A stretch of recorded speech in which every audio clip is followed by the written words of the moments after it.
Custo de vida, emprego e desemprego, cesta básica, tarifas públicas, salário mínimo. Agora, na Brasil Atual, a análise do DIEESE. Nós vamos fazer contato agora com o diretor técnico do DIEESE, Fausto Augusto Júnior. Bom dia, Fausto. Bom dia a todos. Fausto, segundo noticiou o jornal Estado de São Paulo, o ministro da Economia, Paulo Guedes, não desistiu da ideia de criar o imposto sobre transações digitais, no mesmo modelo da extinta CPMF. E para isso, para quebrar as resistências contra a instituição desse novo tributo, ele teria proposto ao presidente Jair Bolsonaro apresentar a ideia de reduzir a metade o peso efetivo da tributação que empresas pagam sobre salários de funcionários. Aí teria um corte, né, permanente dos encargos do Sistema S e também uma redução de 8% para 6% do valor depositado pelas empresas no Fundo de Garantia por Tempo de Serviço. Como que você vê essa intenção aí, essas intenções do governo, Fausto? Bem, Glauco, primeiro que a gente vai vendo que o governo de fato não tem uma proposta de reforma tributária, né? Porque ele tem que ele vai se adequando à negociação que está tentando estabelecer no Congresso. A única proposta, de fato, que o governo tem é a tal do retorno da CPMF e que, mais uma vez, incide sobre o conjunto das transações, mais uma vez vai incidir sobre o consumo e mantenha, de certo modo, a regressividade do nosso sistema tributário. Acho que essa é a primeira constatação. A segunda, que uma vez que ele não tenha, e ele vai negociando, vai tentando implementar a CPMF, ele vai buscando, de um lado ou de outro, fazer compensações e sempre namorando com o lado das empresas, com o apoio dos empresários. E para isso ele vai buscando retirar recursos, mais uma vez, daqueles que menos têm. Porque quando a gente fala em mexer no FGTS, ou seja, na contribuição das empresas para o FGTS, ele faz dois movimentos. O primeiro é que ele retira recursos do trabalhador. O FGTS não é um imposto, né? O FGTS ele é uma poupança compulsória, tanto do ponto de vista da possibilidade de você ter um fundo público para investir na casa própria, quanto uma poupança compulsória para o trabalhador naquele momento em que ele perde o seu emprego ou naquele momento que ele tem uma doença grave, alguma coisa que o leva a precisar desse recurso. Esse recurso é um recurso disciplinado por lei, as suas retiradas são bastante específicas, o governo vem tentando mexer no FGTS já há algum tempo, tanto é que muda aí a forma de retirada com a história do saque aniversário, enfim, tem algumas mudanças que eles querem, que na prática o que vai caminhando é para desorganizar o fundo, descapitalizar o FGTS, e em algum momento, de fato, caminhar para a sua extinção, porque quando você começa um processo desse tipo, de ampliar suas retiradas de um lado, né, e diminuir as suas entradas no outro, você, de fato, vai descapitalizando e vai perdendo a segunda principal característica do fundo, que é ser uma poupança pública, uma grande poupança pública, um grande fundo público, que hoje financia as ações de habitação e saneamento básico. É sempre importante a gente olhar que quando a gente está lidando com reforma tributária, a gente nunca só olha do ponto de vista das entradas, ou seja, da onde que o dinheiro vem, né, das receitas do Estado. A gente tem que olhar também para que o Estado usa essas receitas.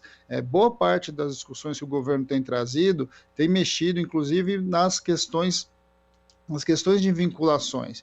Eles mexem na questão da COFINS, que tem sua vinculação direta com a Seguridade, com a saúde, mexem na discussão da desoneração da folha, que de certo modo está vinculada ao financiamento da Previdência Social, e agora ele vai mexer, ou pelo menos diz que vai mexer, no FGTS, que está vinculada a políticas de habitação.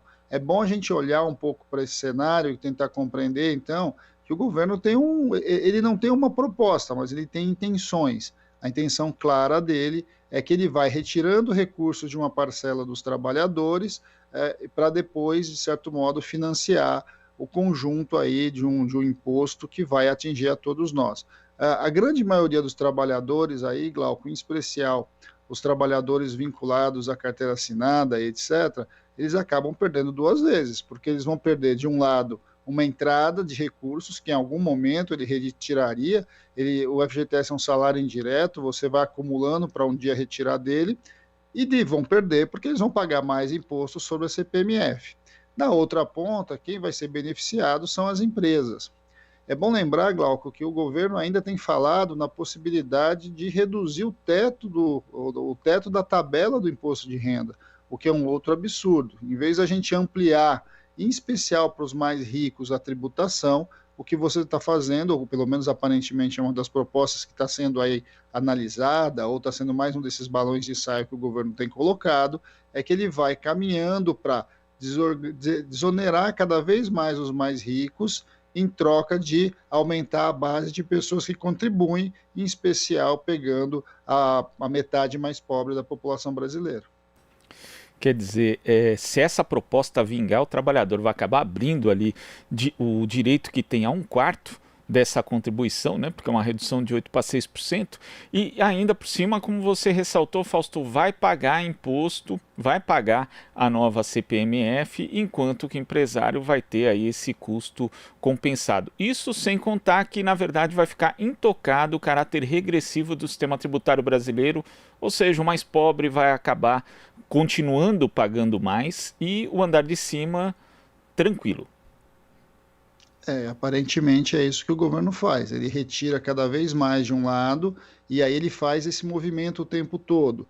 O movimento de tentar afirmar que o trabalhador com carteira assinada, que o servidor público, ele é um privilegiado e que a média dos trabalhadores deveriam ser todos vinculados ao mercado informal, porque ele caminha para essa visão, em vez de fato, olhar para aqueles que mais têm, olhar para aquela parcela ali do 1% mais rico desse país. É algo que a gente precisa alertar a sociedade, fazer um grande debate e pressionar o Congresso Nacional.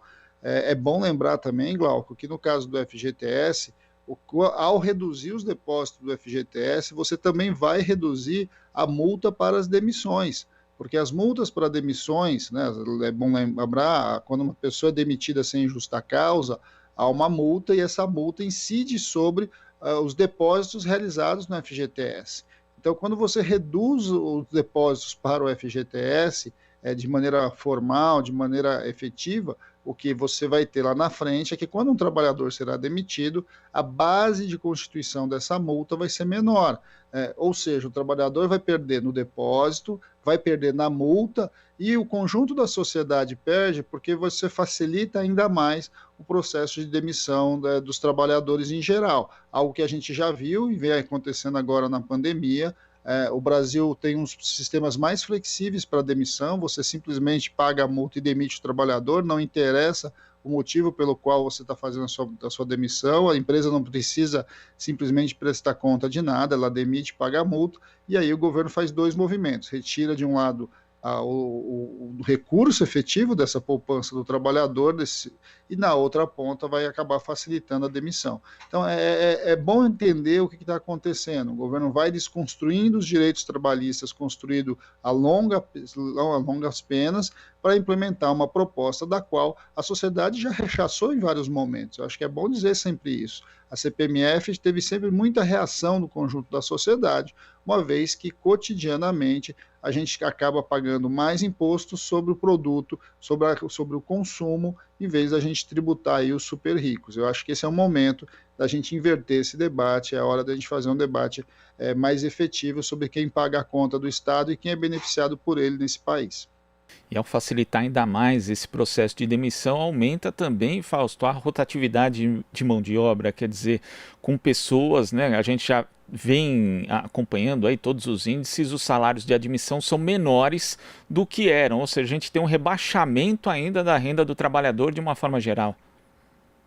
Sim, e é bom lembrar que o atual governo ainda defende a carteira verde e amarela.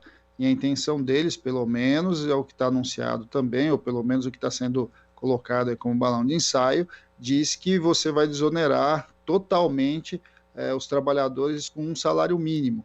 A ideia é que a fala sempre é vendida como nós vamos formalizar, mas na verdade o que a gente vai acabar vendo é que como você vai facilitar as demissões de um lado e vai incentivar, desonerar os salários mais baixos, você vai aos poucos rebaixando a pirâmide salarial e o conjunto de trabalhadores vai se incorporando e vai acabar ampliando muito esses trabalhadores que ganham até um salário mínimo. Quer dizer, é um movimento muito claro de rebaixamento da renda do conjunto dos trabalhadores formais no país, e nesse processo, Glauco, o que a gente vai assistir em vez de incentivar o crescimento, a gente vai, de certo modo, mais uma vez, colocar um freio no consumo, porque você vai onerar mais com o imposto de um lado e vai reduzir, já está reduzindo a renda do outro. A gente vai assistir que, em nome de um tal crescimento que nunca chega, você vai, de fato, matando as possibilidades e eliminando uma das grandes potências que o Brasil tem, que é o seu mercado interno.